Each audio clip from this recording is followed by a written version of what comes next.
Welcome to The Explainer. So, today we're tackling a massive household dilemma that, let's face it, pretty much every homeowner is going to run into at some point. And honestly, it's a decision that goes way beyond just picking out fun paint colors. We are looking at the ultimate financial guide to bathtub refinishing versus replacement. If you're looking to make some smart, structured financial choices, and you absolutely want to avoid just flushing your hard-earned renovation budget right down the drain, well, you are in the exact right place. Let's build a really clear decision matrix together so you can confidently make the best possible economic move. Okay, so is your bathtub an eyesore? Let's just validate that universal frustration right out of the gate. We have all walked into a bathroom and been greeted by this worn, stained, maybe avocado green tub that looks like it stepped straight out of a 1970s sitcom, right? It just drags the whole room down with it.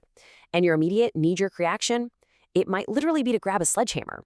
But hold on, before you start swinging and doing some major demo, we really need to hit pause and look at the actual economics here. Because the smartest financial sense isn't always the lowest initial price quote. And spoiler alert, it isn't always a brand new unit either. Let's dive right into this head-to-head matchup. In one corner, we have refinishing. You might also hear it called reglazing or resurfacing. Basically, this is the process of completely restoring the existing tub surface right where it sits, no moving it around. Then in the other corner, we've got replacement. This is the whole shebang, completely tearing out the old unit, hauling that heavy thing away, and installing a brand new one. Over the next few minutes, we're going to evaluate these two heavyweight contenders on upfront costs, those sneaky hidden fees, structural condition, your time, and of course, the long-term return on investment. All right, let's start with the most obvious metric, right? The upfront sticker price. Now, when it comes to those initial numbers, refinishing usually takes a massive early lead, and the reason for that is pretty straightforward. Refinishing focuses entirely on the surface. You're completely bypassing the heavy material costs of buying a new tub, not to mention avoiding the intense labor expenses of hiring a demolition crew. If your tub just looks old and tired, but it's fundamentally intact underneath, refinishing promises a remarkably fresh, clean appearance at just a fraction of the cost. Sounds pretty great, right? Well, it really helps to understand exactly where your money is going in both of these scenarios.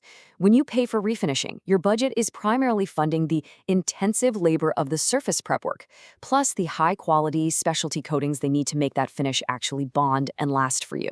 In stark contrast, replacement costs are, well, they're incredibly varied. You are paying for a demo crew, brand new plumbing fixtures, the tub itself, and the really intricate labor to install it properly. So you can see the scope of work is fundamentally different, and that's what drives that massive initial price gap between the two. But, here is where the plot really thickens. Financial decisions in home improvement are rarely ever just about that initial sticker price. The replacement route, it is notoriously plagued by hidden expenses. Opening up walls invites some scary unknowns, like finding water damage rotting the studs behind the tile. And speaking of tile, taking a cast iron tub out, which by the way can weigh upwards of 300 pounds, it almost always damages the surrounding walls, meaning you're suddenly paying for expensive retiling. Add in things like subfloor corrections, heavy disposal fees, and municipal permits, and suddenly a simple replacement can quickly balloon into a massive budget-breaking renovation. So, hearing on that, you're probably wondering, why wouldn't everyone just choose to refinish and save the cash? Well, it all comes down to one absolute deal breaker: the foundation. Refinishing fundamentally requires an intact structural foundation. Remember, it's a surface-level transformation. So if the tub itself is severely corroded or physically failing, applying a new specialty coating is basically just putting a very expensive Band-Aid on a broken leg. In those cases, refinishing stops being a smart financial move and really just becomes a poor temporary fix. To make this perfectly clear, you really have to let the physical condition of the tub dictate your financial path. If your tub suffers from superficial issues, stains you just can't scrub out, ugly scuffs, or a super dated color, but the surface itself is physically stable, then refinishing is your absolute clear winner, hands down. However, on the flip side, if you were looking at severe rust that has actually penetrated the metal, massive structural cracks, or maybe some previous botched repairs, replacement is going to be the only sound economic decision you can make.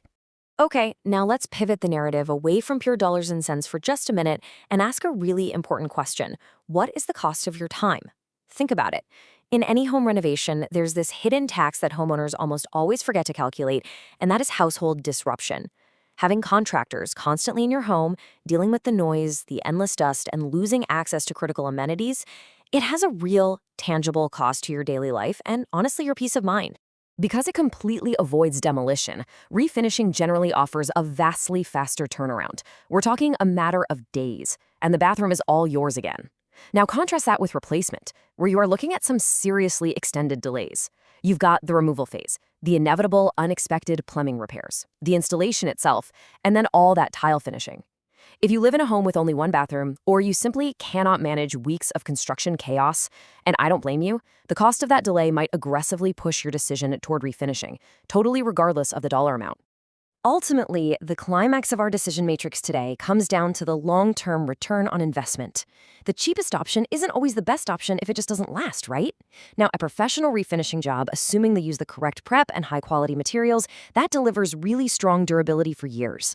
But it is absolutely undeniable that replacement provides the longest remaining lifespan overall, simply because you were starting totally fresh with brand new materials. So how on earth do you actually weigh these two against each other?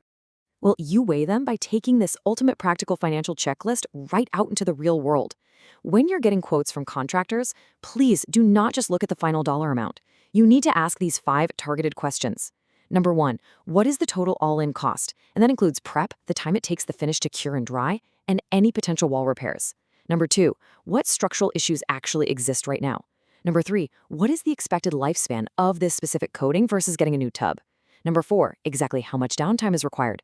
And number 5, who specifically is doing all that intricate prep work, and what kind of written warranties are they going to provide you? And that brings us to perhaps the most important question of all. Are you fixing this bathtub for yourself, or are you fixing it for the next buyer? See, if you plan to sell soon, a full replacement appeals highly to buyers looking for a perfectly move-in ready home. But if you're planning on staying put, a high-quality refinishing is an incredibly savvy interim upgrade that vastly improves your daily life right now. Thanks so much for joining me for this breakdown on the explainer today. But before you go and make your final choice, I want you to ask yourself, what other hidden home renovation costs might be lurking just behind your drywall, just waiting to derail your budget?